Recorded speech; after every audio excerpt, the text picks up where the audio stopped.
ಪ್ರೀತಿಸಿದವರನ್ನು ಕೊಂದ್ಬಿಡಿ. ಈ ಬುಕ್ಕಲ್ಲಿ ಬರೋ ಮುಂದಿನ ಕತೆ ಅಂತೂ ತುಂಬ ಮಸ್ತಾಗೈತಿ. ಅದೇನಂದ್ರೆ, ಈ ಕಥೆಯಲ್ಲಿರೋ ಪ್ರೇಮಿಗಳ ಥರ ಎಲ್ಲರೂ ಪ್ರೀತಿಸಿದ್ರೆ ಯಾವ ಪ್ರೀತಿಗೂ ಸಾವಿರಲ್ಲ. ಅದೇ ನಮ್ಮ ಛಲ ಆಗಿರುತ್ತೆ. ಏನಿದ್ರೂ ನಾವು ಅದನ್ನು ಎಕ್ಸೆಪ್ಟ್ ಮಾಡಬೇಕು, ನಾವು ನಮ್ಮ ಪ್ರೀತಿಗೆ ಪ್ರಾಮಾಣಿಕವಾಗಿರಬೇಕು ಅನ್ನೋದನ್ನು ಈ ಕತೆ ನಮಗೆ ಹೇಳುತ್ತೆ. ಸರಿ, ಕತೆ ಸ್ಟಾರ್ಟ್ ಮಾಡ್ತೀನಿ, ಕೇಳಿ. ಅವಳಿಗೆ ಸಾವೇ ಇಲ್ಲ. ಮುರಾರಿ ಮುಂಬೈಗೆ ಹೋಗಿದ್ದು 9ನೇ ವಯಸ್ಸೊಳಗೆ ಆಗಿತ್ತು. ಅವನು ಒಂದು ಪಾವಂಜೆಯ ಊರಲ್ಲಿದ್ದ. ಅಪ್ಪ ದೇವಸ್ಥಾನದಲ್ಲಿ ಅರ್ಚಕರಾಗಿದ್ದರು. ಅಮ್ಮ ಬತ್ತಿ ಹೊಸೆಯೋ ಕೆಲಸ ಮಾಡ್ತಿದ್ರಂತೆ. ಮನೆಯ ಚಾಕರಿ ಮಾಡುವುದು ಮತ್ತು ವಿಶೇಷ ಸಂದರ್ಭ ಇದ್ದಾಗ ಶ್ರೀಮಂತರ ಮನೆಗೆ ಹೋಗಿ ಮಡಿಯಲ್ಲಿ ಅಡಿಗೆ ಮಾಡಿ ಇತ್ಯಾದಿ ಕೆಲಸಗಳನ್ನು ಮಾಡಿಕೊಂಡು ಮಕ್ಕಳನ್ನ ಸಾಕೊಂಡಿದ್ರು.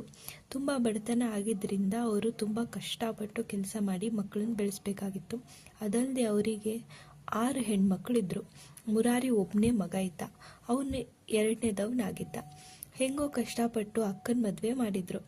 ನಂತರ ಮದುವೆ ಮಾಡಬೇಕಲ್ಲ, ಇನ್ನೂ 5 ಜನ ಹೆಣ್ಮಕ್ಳದಾರಂತ ಹೇಳಿ ನೆನೆಸ್ಕೊಂಡವರು ತುಂಬ ಕಷ್ಟಪಟ್ಟು ಜೀವನ ಸಾಗಿಸ್ತಿದ್ರು.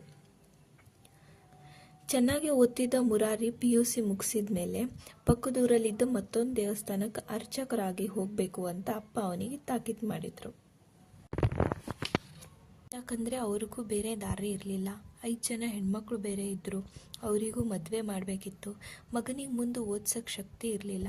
ಮಗನ ದೇವಸ್ಥಾನದಲ್ಲಿ ದುಡಿದ್ರೆ ಕುಟುಂಬಕ್ಕೆ ಕೊಂಚ ಅನುಕೂಲ ಆಗುತ್ತೆ ಅಂದ್ಕೊಂಡು ಅವರು ಮಗನನ್ನು ಮುಂದೆ ಓದಿಸೋ ಮನಸ್ಸೇ ಮಾಡಲಿಲ್ಲ. ಮುರಾರಿಗೆ ಅರ್ಚಕನಾಗೋಕ್ಕೆ ಇಷ್ಟನೇ ಇರಲಿಲ್ಲ. ಅವನು ಓದಿ ಇಂಜಿನಿಯರ್ ಆಗಿ ಚೆನ್ನಾಗಿ ದುಡಿಬೇಕು.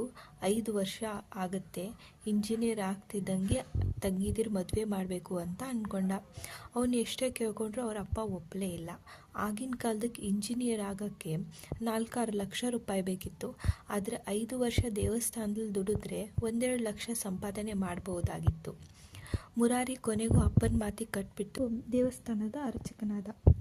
ದಿನಕ್ಕೆ 3 ದಿನ ಪೂಜೆ ಮಾಡ್ತಿದ್ದ. ಆಮೇಲೆ ಮಿಕ್ಕ ಸಮಯದಲ್ಲಿ ಬೇರೆಯವ್ರ ಮನೆಗೆ ಹೋಗಿ ಸತ್ಯನಾರಾಯಣ ಪೂಜೆನೂ ಮಾಡ್ತಿದ್ದ. ತಿಥಿಯೋ ನಾಮಕರಣವೋ ಮಾಡಿಸೋದು ಮಾಡ್ತಿದ್ದ. ಹೀಗೆ ಅವನ ಬದುಕು ಬೇರೆ ತಿರುವೆ ಪಡೆದುಕೊಂಡಿತು. ಅಷ್ಟು ಹೊತ್ತಿಗೆ ಅವನಿಗೆ ಗೊತ್ತಿಲ್ಲದಂಗೆ ಒಂದು ಪವಾಡನೇ ನಡೆದೋಯ್ತು. ಅದು ಏನಂದರೆ, ಒಬ್ಬಳು ಶ್ರೀಮಂತ ಕುಟುಂಬದ ಹುಡುಗಿ ಬರ್ತಿದ್ಲು. ಅವಳು ಅವನಿಗೆ ಮನಸ್ಸೋತಿ ಅವನು ನೋಡಲಿಕ್ಕಂದೇ ಅವಳು ದೇವಸ್ಥಾನಕ್ಕೆ ಪದೇ ಪದೇ ಬರ್ತಿದ್ಲು. ಹೀಗೆ ಕೆಲವು ದಿನ ಮುರಾರಿ ಅವಳನ್ನು ನೋಡ್ತಿದ್ದಂಗೆ ಅವಳ ಪ್ರೀತಿ ಅವನಿಗೆ ಅರಿವಾಯಿತು. ಮುರಾರಿಯು ಅವಳನ್ನು ನೋಡಿ ಅವಳನ್ನು ಪ್ರೀತಿಸಲು ಸ್ಟಾರ್ಟ್ ಮಾಡ್ದ. ದಿನ ಅವಳಿಗೋಸ್ಕರ ಕಾಯ್ತಿದ್ದ. ಆಮೇಲೆ ಅವಳು ಬಂದ ನಂತರವೇ ಮಹಾಮಂಗಳಾರತಿ ಮಾಡ್ತಿದ್ದ. ಇದೇ ರೀತಿ ಪ್ರೀತಿ ಬೆಳೆಯುತ್ತಾ ಹೋಯ್ತು. ಪ್ರೀತಿ ಕಾಡ್ಗಿಚ್ಚು. ಪ್ರೀತಿಸುವ ಸುದ್ದಿಗೆ ಮನೋವೇಗ. ಅದು ಹೇಗೋ ಅವರ ಅಪ್ಪ ಅಮ್ಮಂಗೆ ಗೊತ್ತಾಯಿತು, ಮಗಳು ಅರ್ಚಕರನ್ನು ಪ್ರೀತಿಸಿದ್ದಾಳೆ ಅಂತ. ಅದಕ್ಕೆ ಅವ್ರ ಮಗಳಿಗೆ ಬುದ್ಧಿವಾದ ಹೇಳಿದ್ರು. ಮುರಾರಿಯನ್ನು ಕರೆದು ಎಚ್ಚರಿಕೆ ಕೊಟ್ಟರು. ಅವರಿಬ್ಬರು ಯಾವುದಕ್ಕೂ ಬಗ್ಲೇ ಇಲ್ಲ. ಅದಕ್ಕೆ ಬಂದ ರಾತ್ರಿ ಮುರಾರಿನೇ ಅವರು ಕಾರಲ್ಲಿ ಎತ್ತಾಕೊಂಡು ಚೆನ್ನಾಗಿ ಮೈ ಮೂಳೆ ಮುರಿಯೋ ಥರ ತದುಕಿ ಅವನ್ನ ಮುಂಬೈಯಲ್ಲಿ ಎಸೆದು ಬಂದ್ರಂತೆ. ಹೀಗೆ ಒಂದಿನ ನಮ್ಮ ಲೇಖಕರು ಮುಂಬೈಗೆ ಹೋಗಿದ್ರು. ಅಲ್ಲಿ ಅವನನ್ನು ಭೇಟಿಯಾದರು. ಮುರಾರಿ ಅಷ್ಟೊತ್ತಿಗಾಗಲೇ ಮುಂಬೈ ಕನ್ನಡಿಗರ ಬಳಗಕ್ಕೆ ಸಾಕಷ್ಟು ಪ್ರಸಿದ್ಧನಾಗಿದ್ದ ಮತ್ತು ಮುಂಬೈ ಕನ್ನಡ ಸಂಘದ ಕಾರ್ಯದರ್ಶಿನೂ ಆಗಿದ್ದ. ಅದಲ್ಲದೆ ಮುಂಬೈಯಲ್ಲಿ ಬರುವ ಒಂದು ಪತ್ರಿಕೆಯೊಂದಕ್ಕೆ ವರದಿಗಾರನಾಗಿದ್ದ. ತನ್ನದೇ ಆದ ನೆಲೆ ಹುಡ್ಕೊಂಡಿದ್ದ. ಅಷ್ಟಾಗಿಯೂ ಅವನು ಅರ್ಚಕ ವೃತ್ತಿಯಂತೂ ಬಿಟ್ಟಿರಲಿಲ್ಲ. ಸುಮಾರು 300 ಮನೆಗಳ ಮಂದಿಗೆಲ್ಲ ದೇವತಾ ಕಾರ್ಯಗಳಿಗೂ ಮತ್ತು ಅಂತ್ಯ ಸಂಸ್ಕಾರ ಕ್ರಿಯೆಗೂ ಮುರಾರಿನೇ ಬೇಕಿತ್ತು. ಮುಂಬೈಯಲ್ಲಷ್ಟೇ ಅಲ್ಲ, ಅವನು ಮುಂಬೈಯಿಂದ ಹೋಗಿ ವಿದೇಶದಲ್ಲಿ ನೆಲೆಸಿರ್ತಾರಲ್ಲ, ಅವರು ಕೂಡ ಮುರಾರಿನ ಕರೆಸ್ಕೊತಿದ್ರು. ಅಬುದಾಬಿಗೆ, ನ್ಯೂಜರ್ಗೆ ಈ ಥರ ಎಲ್ಲ ಅವನ್ನ ಕರೆಸ್ಕೊಂಡು ಪೂಜೆನ ಮಾಡಿಸ್ತಿದ್ರು. ಈ ಲೇಖಕರು ಮುರಾರಿನ ಮುಂಬೈಯಲ್ಲಿ ಭೇಟಿಯಾದಾಗ ಅವನಿಗೆ ವಯಸ್ಸು 35 ದಾಟಿತ್ತು. ಚೆನ್ನಾಗಿ ಮೈಕೈ ಬೆಳೆಸ್ಕೊಂಡಿದ್ದ. ಹಿಂದಿ, ಮರಾಠಿ, ಕನ್ನಡ, ಕೊಂಕಣಿ, ತುಳು, ಇಂಗ್ಲೀಷ್ ಹೀಗೆ 5-6 ಭಾಷೆಗಳನ್ನು ಅವನು ಮಾತಾಡ್ತಿದ್ದ. ಸ್ವಂತ ಕಾರ್ ಇಟ್ಕೊಂಡಿದ್ದ. ವಿಸಿಟಿಂಗ್ ಕಾರ್ಡು ಮಾಡಿಸಿದ್ದ. ಅದಲ್ಲದೆ ಮುಂಬೈಯಲ್ಲಿರೋ ದೊಡ್ಡ ಸೆಲೆಬ್ರಿಟಿಗಳ ಮನೆಗೆಲ್ಲ ಹೋಗಿ ಬರ್ತಿದ್ದ. ಅವ್ರ ಜೊತೆ ಫೋನ್ ಒಳಗೆ ಮಾತಾಡುವಷ್ಟು ಸ್ನೇಹ ಕೂಡ ಅವನು ಬೆಳೆಸಿದ್ನಂತೆ. ಹೀಗಿರುವಾಗ ನಮ್ಮ ಲೇಖಕರು ಕನ್ನಡಪ್ರಭ ಪತ್ರಿಕೆಗೆ ಬಾಲಿವುಡ್ ಗಾಸಿಪ್ ಅಂತ ಅಂಕಣ ಬರೀತಿದ್ರು. ಆ ದಿನಗಳಲ್ಲಿ ಇವರೊಮ್ಮೆ ಮುಂಬೈಗೆ ಹೋದಾಗ ಅವನು ಲೇಖಕರನ್ನು ಸಾಹಸ ನಿರ್ದೇಶಕ ರಾಮ್ ಶೆಟ್ಟಿ ಅವರ ಮನೆ ಕರ್ಕೊಂಡು ಹೋಗಿದ್ದಂತೆ. ಆಗಷ್ಟೇ ಚಿತ್ರರಂಗ ಪ್ರವೇಶಿಸಲು ತಯಾರಿಸಿದ್ದ ಶಿಲ್ಪಾ ಶೆಟ್ಟಿ ಮನೆಯವರಿಗೂ ಮುರಾರಿ ಗೊತ್ತಿದ್ದಂತೆ. ಅವನ ಸ್ನೇಹ ನಂತರ ಇವ್ರು ಯಾವಾಗಲೂ ಮುಂಬೈ ಹೋದಾಗೆಲ್ಲ ಅವನ ಮನೆಯಲ್ಲೇ ಅಂದರೆ ಮುರಾರಿ ಮನೆಯಲ್ಲೇ ಇರ್ತಿದ್ರಂತೆ, ಅವನ ಜೊತೆನೇ ಸುತ್ತಾಡ್ತಿದ್ರಂತೆ. ಆಗ ಮುರಾರಿ ತನ್ನ ಬಾಲ್ಯದ ತಾರುಣ್ಯದ ಕಥೆಗಳನ್ನು ಜೋಗಿಯವ್ರ ಮುಂದೆ ಹೇಳ್ತಿದ್ದ. ಅವನು ಹೇಗೆ ಮುಂಬೈಗೆ ಬಂದ, ಅಲ್ಲಿ ಹೇಗೆ ತಳ ಊರಿದ, ಅಲ್ಲಿ ಅರ್ಚಕನಾಗಿ ಕೆಲಸ ಮಾಡ್ದ, ಕೈ ತುಂಬ ಸಂಪಾದನೆ ಮಾಡ್ತಿದ್ದ, ಆಮೇಲೆ ತಂಗಿಯಂದಿರ ಮದುವೆ ಆಯಿತು ಅಂತೆಲ್ಲ ಅವನ ಕತೆಗಳನ್ನು ಅವನು ಹೇಳ್ದ. ಅದೆಲ್ಲ ಹೇಳಿದಾಗೆಲ್ಲ ಈ ಜೋಗಿಯವರಿಗೆ ಅವನ ಪ್ರೇಮದ ಕತೆ ಮೇಲೆ ತುಂಬ ಆಸಕ್ತಿ ಇತ್ತು. ಅದಕ್ಕೆ ಅವರು ಕೇಳಿದರು, ಪ್ರೇಮದ ಕತೆ ಏನಾಯಿತು ಅಂತ. ಅದಕ್ಕೆ ಅವನು ಮಾತು ಮುಗಿಸಿ, ಇದನ್ನು ನಾನು ನಿನಗೆ ಇನ್ನೊಮ್ಮೆ ಸಿಕ್ಕಾಗ ಹೇಳ್ತೀನಿ ಅಂತ ಹೇಳಿ ಸುಮ್ಮನಾದ. ಇವರು ಅವನ ಪ್ರೇಮ ಕಥೆನ ಹೇಗಾದರೂ ಮಾಡಿ ತಿಳ್ಕೊಳ್ಳೇಬೇಕಂತ ಅವನು ಮದುವೆನೇ ಆಗಿರಲಿಲ್ಲ. ಮದುವೆ ಆಗುವ ಯಾವ ಸೂಚನೆಯೂ ಅವನಿಗೆ ಕಾಣಿಸ್ತಿರ್ಲಿಲ್ಲ. ಹೀಗಾಗಿ ಅವನು ಬೆಳಿಗ್ಗೆ ಬೇಗ ಎದ್ದು ತನ್ನ ಕೆಲಸ ತಾನೇ ಮಾಡ್ಕೋತಿದ್ದ. ಬಟ್ಟೆ ವಾಶ್ ಮಾಡ್ಕೊತಿದ್ದ, ಅಡುಗೆ ಮಾಡ್ಕೋತಿದ್ದ, ಪಾತ್ರೆಯನ್ನು ತೊಳೆದಿಡ್ತಿದ್ದ. ಹೀಗೆ ತನ್ನ ಕೆಲಸನ ತಾನೇ ಮಾಡ್ಕೋತಿದ್ದ. ಅದನ್ನು ನೋಡಿ ಲೇಖಕರಿಗೆ ಅನ್ನಿಸ್ತು, ಮುರಾರಿ ಮನಸ್ಸಿನಲ್ಲಿ ಏನೋ ಭಗ್ನ ಪ್ರೇಮದ ನೋವಿದೆ ಅಂತ. ಅದಕ್ಕೆ ಅವರು ಅಂದ್ಕೋತಾರೆ, ಮುರಾರಿ ಚೇಂಜ್ ಆಗಿಲ್ಲ, ಅವನು ಮುಂಬೈಗೆ ಬಂದು ಶ್ರೀಮಂತನಾದ ಮೇಲೆ ಚೇಂಜ್ ಆಗಿರ್ತಾನೆ ಅಂತ ಅವ್ರು ಅಂದ್ಕೊಂಡಿದ್ರು. ಆದರೆ ಮುರಾರಿ ಮಾತ್ರ ಚೇಂಜ್ ಆಗಿರಲಿಲ್ಲ. ಅದಕ್ಕೆ ಅವರು ಮತ್ತೆ ಅವನಿಗೆ ಅವನ ಪ್ರೇಮದ ಕಥೆಯನ್ನು ಕೇಳಲು ಆರಂಭಿಸಿದರು. ಆಗ ಅವನ ಪ್ರೇಮದ ಕಥೆಯನ್ನು ಗೆಲುವಿನ ಕಥೆ ಎಂಬಂತೆ ಉಲ್ಲಾಸದಿಂದ ಹೇಳಕ್ಕೆ ಸ್ಟಾರ್ಟ್ ಮಾಡ್ದ. ತನ್ನ ಕಥೆಯನ್ನು ಲೇಖಕರ ಮುಂದೆ ಹೇಳಕ್ಕೆ ಸ್ಟಾರ್ಟ್ ಮಾಡ್ದ. ಅವರಿಬ್ಬರು ತುಂಬ ಪ್ರೀತಿಸ್ತಿದ್ರು, ಪ್ರಾಣಕ್ಕಿಂತ ಹೆಚ್ಚಾಗಿ ಪ್ರೀತಿಸ್ತಿದ್ರಂತೆ. ಅವಳಿಲ್ಲದೆ ಅವನಿಗೆ ಜೀವನನೇ ಇಲ್ಲ ಅಂತ ಅನ್ಸಕ್ಕೆ ಶುರು ಆಯ್ತಂತೆ. ದೇವರು ಪೂಜೆ ಮಾಡ್ತಿರ್ಬೇಕಾದ್ರೂ ನನ್ನ ಹಿಂದ್ಗಡೆ ಅವಳು ನನ್ನನ್ನೇ ಕಣ್ಬಿಟ್ಟು ನೋಡ್ತಿದ್ದಾಳ ಅಂತ ಅನ್ಸಕ್ಕೆ ಶುರು ಆಯ್ತಂತೆ. ಹೀಗೆ ಅವರಿಬ್ಬರು ಯಾರಿಗೂ ಹೇಳದೆ ಊರು ಬಿಟ್ಟು ಹೋಗೋಣ ಅಂತ ತೀರ್ಮಾನ ಕೂಡ ಮಾಡಿದ್ರಂತೆ. ಅವ್ರು ಹೇಳ್ತಾರೆ, ಅವಳ ಹೆಸರು ಶುಭಾಂಗಿ. ಅವನನ್ನು ಪೂರ್ತಿಯಾಗಿ ನಂಬಿದ್ಲು. ನಾನು ಪೂಜೆ ಮಾಡೋ ದೇವರು ನಮ್ಮಿಬ್ಬರನ್ನ ಕೈ ಬಿಡಲ್ಲ ಅಂತ ಅವರಿಬ್ಬರು ಅಂದ್ಕೊಂಡಿದ್ರು. ಆದರೆ ನನಗೆ ನಮ್ಮ ಪ್ರೀತಿ ದೇವರು ಕಾಪಾಡೋದಿಲ್ಲ ಅನ್ನೋದು ಚೆನ್ನಾಗಿ ಗೊತ್ತೇ ಇತ್ತು. ಅದಕ್ಕೆ ಅವರೇನು ಮಾಡಿದರು, ದೇವರನ್ನು ನನ್ನ ಪ್ರೀತಿ ಮತ್ತು ನನ್ನ ದೇವರನ್ನು ನಾನು ಹೇಗಾದರೂ ಕಾಪಾಡಲೇಬೇಕಂತ ಹೇಳಿ ಅವರು ಊರು ಬಿಟ್ಟು ಹೋಗೋಣ ಅಂತ ಹೇಳಿ ತೀರ್ಮಾನ ಮಾಡಿದರು. ಅಷ್ಟೊತ್ತಿಗಾಗಲೇ ಅವಳ ಮನೆಯವರಿಗೆ ಗೊತ್ತಾಗಿತ್ತು. ಅವರಿಬ್ಬರನ್ನ ದೂರ ಮಾಡಲು ಎಷ್ಟು ಪ್ರಯತ್ನ ಪಟ್ಟರು. ಅದಕ್ಕೆ ಅವರಿಬ್ಬರು ದೂರ ಮಾಡೋಕ್ಕೆ ಆಗಲಿಲ್ಲಂತೆ. ಅವಳಿಗೆ ತುಂಬ ಹಿಂಸೆ ಕೊಟ್ಟರಂತೆ. ಆದರೂ ಅವಳು ಹೇಳಿದ್ಲಂತೆ, ನೀವು ನನಗೆ ಎಷ್ಟು ಹಿಂಸೆ ಕೊಟ್ಟರು ನಾನು ಮುರಾರಿನ ಮರೆಯಲಿಕ್ಕೆ ಆಗೋದಿಲ್ಲ ಅಂತ. ಇದನ್ನು ನೋಡಿದವ್ರ ಮನೆಯವರಿಗೆ ಬೇರೆ ದಾರಿ ಕಾಣದೆ ಮುರಾರಿನ ಸಾಯಿಸಬೇಕು ಅಂತ ತೀರ್ಮಾನ ಮಾಡಿದ್ರಂತೆ. ಆದರೆ ಮುರಾರಿಯ ಅರ್ಚಕನು ಅಥವಾ ಬ್ರಾಹ್ಮಣನು ಆಗಿದ್ದರಿಂದ ಅವನನ್ನು ಅವರಿಗೆ ಕೊಲ್ಲಲು ಧೈರ್ಯ ಬರಲಿಲ್ಲ. ಅದಕ್ಕೆ ಅವರು ಅವನಿಗೆ ಚೆನ್ನಾಗಿ ಬಾರಿಸಿ ಮುಂಬೈಯಲ್ಲಿ ಎಸೆದು ಹೋದ್ರಂತೆ. ಪಾಲಿಗೆ ಇವನು ಹೆಚ್ಚು ಕಮ್ಮಿ ಸತ್ತೇ ಹೋಗಿದ್ದ. ಆದರೆ ಮುರಾರಿಯೊಳಗೊಂದು ಛಲ ಇತ್ತು. ಅವನು ಬದುಕಬೇಕು ಅಂತ ನಿರ್ಧಾರ ಮಾಡ್ದ.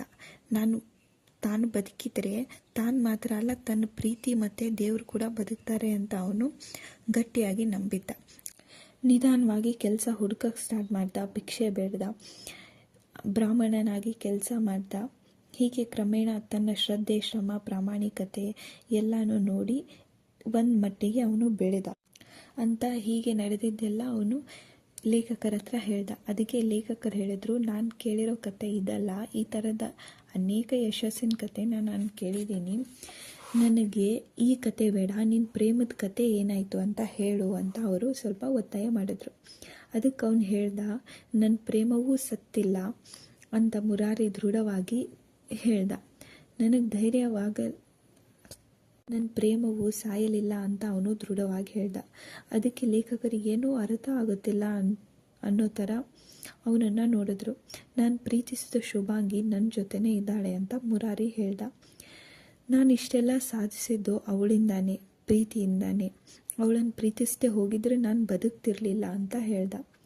ಅದಕ್ಕೆ ಲೇಖಕರು ಸ್ವಲ್ಪ ಕನ್ಫ್ಯೂಸ್ ಆಗಿ, ಈಗ ಅವಳು ಎಲ್ಲಿದ್ದಾಳೆ ಅಂತ ಕೇಳಿದ್ರು. ಆಗ ಅವನು ಹೇಳ್ದ, ನನಗೆ ಗೊತ್ತಿಲ್ಲ, ನಾನು ಅವಳು ಹುಡ್ಕೊಂಡು ಹೋಗಿದ್ರೆ ಅವಳು ಬದುಕ್ತಿರ್ಲಿಲ್ಲ ಅಂತ ಹೇಳಿದರು. ನನಗೆ ಸ್ವಲ್ಪ ಕನ್ಫ್ಯೂಸ್ ಆಯಿತು ಅಂತ ಲೇಖಕರು ಮತ್ತೆ ಅವನ ಮುಖ ನೋಡಿದ್ರು. ಮುರಾರಿ ಉತ್ತರ ಕೊಡ್ತಾನೆ, ತನ್ನ ಎದೆ ಮುಟ್ಕೊಂಡು, ನಾನು ಪ್ರೀತಿಸಿದವಳು ನನ್ನ ಎದೆಯಲ್ಲಿದ್ದಾಳೆ, ನನ್ನ ಹೃದಯದಲ್ಲಿದ್ದಾಳೆ ಅಂತ ಹೇಳ್ತಾನೆ. ಅವಳು ಇಲ್ಲಿದ್ದುಕೊಂಡೇ ನನ್ನ ಕಾಯ್ತಿದ್ದಾಳೆ. ನಾನು ಅವಳನ್ನು ಏನಾದ್ರು ಹುಡ್ಕೊಂಡು ಹೋಗಿ ಮತ್ತೆ ಅವಳನ್ನು ಭೇಟಿ ಆದರೆ ಅಷ್ಟರಲ್ಲಿ ಅವಳಿಗೆ ಮದುವೆ ಆಗಿರುತ್ತೆ. ನನ್ನ ಪ್ರೀತಿಗೆ ಅಲ್ಲಿ ಕೊನೆ ಆಗುತ್ತೆ. ಪ್ರೀತಿ ಕೊನೆ ಆದ ನಂತರ ನಾನು ಬದುಕಿರಲು ಹೇಗೆ ಸಾಧ್ಯ? ಅವಳಿಗೆ ಮದುವೆ ಆಗಿರಲ್ಲ ಅಂತ ಇಟ್ಕೊಳ್ಳಿ, ಅವಳನ್ನು ನನ್ನ ಮದುವೆ ಆಗಿ ಕರ್ಕೊಳ್ಳ. ಇಲ್ಲಿ ಜಂಜಾಟದಲ್ಲಿ ಸಿಕ್ಸಾಡೋಕ್ಕೆ ಇಷ್ಟ ಇಲ್ಲ, ಅದಕ್ಕೆ ನಾನು ಅವಳನ್ನ ನನ್ನ ಹೃದಯದಲ್ಲೇ ಇಟ್ಕೊಂಡು ಪ್ರೀತಿಸ್ತಾ ಇದ್ದೀನಿ ಅಂತ ಹೇಳ್ದ. ಲೇಖಕರು ಕೇಳ್ತಾರೆ, ಹಾಗಿದ್ರೆ ನೀನು ಅವಳನ್ನ ಪ್ರೀತಿಸೋದು ಏಕೆ ಅಂತ ಕೇಳ್ತಾರೆ. ಅದಕ್ಕೆ ಅವನು ಹೇಳ್ತಾನೆ, ಪ್ರೀತಿಸೋದಲ್ಲ, ಪ್ರೀತಿ ಹುಟ್ಟಿದ್ದು ಅದು ನಮ್ಮಿಬ್ಬರು ಗೊತ್ತಿಲ್ಲದೆ ಹುಟ್ಟಿನೂ ಬೆಳೀತಾ ಹೋಯಿತು. ಅದು ನನ್ನೊಳಗೆ ಈಗಲೂ ಅದೇ ರೂಪದಲ್ಲಿ ಇದೆ, ಮುಗ್ಧವಾಗಿದೆ, ಪ್ರಾಮಾಣಿಕವಾಗಿದೆ, ಜೀವಂತವಾಗಿದೆ. ಅವಳ ಮನಸ್ಸಲ್ಲೂ ಈ ಪ್ರೀತಿ ಹಾಗೇ ಉಳಿದಿರಬಹುದು ಎಂಬ ನಂಬಿಕೆ ನನಗೂ ಇದೆ. ಈಗ ನಾವಿಬ್ಬರು ಭೇಟಿಯಾದರೆ ಆ ಪ್ರೀತಿಯಂತೂ ಖಂಡಿತ ಬದುಕಿರಲ್ಲ. ನಾನು ಸಾಯುತ್ತೇನೆ, ಅವಳು ಸಾಯುತ್ತಾಳೆ. ಆದರೆ ನನ್ನೊಳಗಿರುವ ಅವಳಿಗೆ, ಅವಳ ಒಳಗಿನ ನನಗೆ ಯಾವತ್ತೂ ಸಾವಿಲ್ಲ.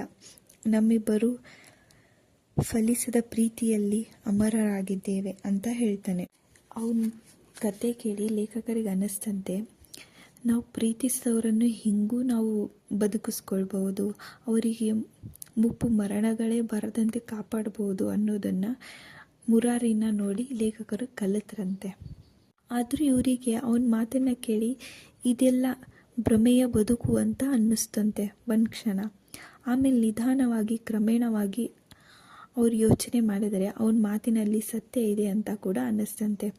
ಮುರಾರಿಯ ಹಾಗೆ ಶುಭಾಂಗಿನಿಯೂ ಹಾಗೆ ಅಸಂಖ್ಯಾತ ಪ್ರೇಮಿಗಳ ಮನಸ್ಸಿನಲ್ಲಿ ಅವರವರು ಪ್ರೀತಿಸಿದವರ ಸಾವೇ ಇಲ್ಲದೆ ಅಮರರಾಗಿ ಈ ಮುರಾರಿ ಕತೆ ಕೇಳಿದ್ಮೇಲೆ ಜೋಗಿ ಅವರಿಗೆ ಸಿನಿಮಾ ಮಾಡಬೇಕಂತ ಅನ್ನಿಸ್ತಿತ್ತು. ಆದರೆ ಹೀಗೆ ಒಬ್ಬರ ಪವಿತ್ರವಾದ ಕತೆಗಳನ್ನು ನಾವು ಸಿನಿಮಾ ಮಾಡಿ ಕೆಡಿಸಬಾರ್ದು ಅಂತ ಸುಮ್ಮನಾದ್ರಂತೆ. ಆಮೇಲೆ ಮತ್ತೆ ಮುಂಬೈಗೆ ಹೋದಾಗ, ಮುರಾರಿ ಮನೆಗೆ ಹೋದಾಗ ಅವರು ಮನಸ್ಸು ಗಟ್ಟಿ ಮಾಡಿ ತಡಿಯೋಕ್ಕಾಗದೆ ಮುರಾರಿನ ಕೇಳೇ ಬಿಟ್ರಂತೆ, ಶುಭಾಂಗಿ ಫೋಟೋ ಇದೆಯಾ ಅಂತ. ಅದಕ್ಕೆ ಮುರಾರಿ ಏನು ಮಾತಾಡದೆ ನಕ್ಕು ಸುಮ್ಮನಾದ್ರಂತೆ. ಕತೆ ಚೆನ್ನಾಗಿದೆಯಲ್ಲ. ನಾವು ಪ್ರೀತಿಸಿದವರು ಯಾವಾಗೂ ನಮ್ಮ ಹೃದಯದಲ್ಲಿರ್ತಾರೆ. ಓಕೆ, ಥ್ಯಾಂಕ್ ಯು, ಧನ್ಯವಾದಗಳು. ಈ ಥರ ಇನ್ನೂ ಕ್ಯೂರಿಯಾಸಿಟಿ ಇರೋ ಕತೆಗಳನ್ನು ಓದ್ತೀನಿ.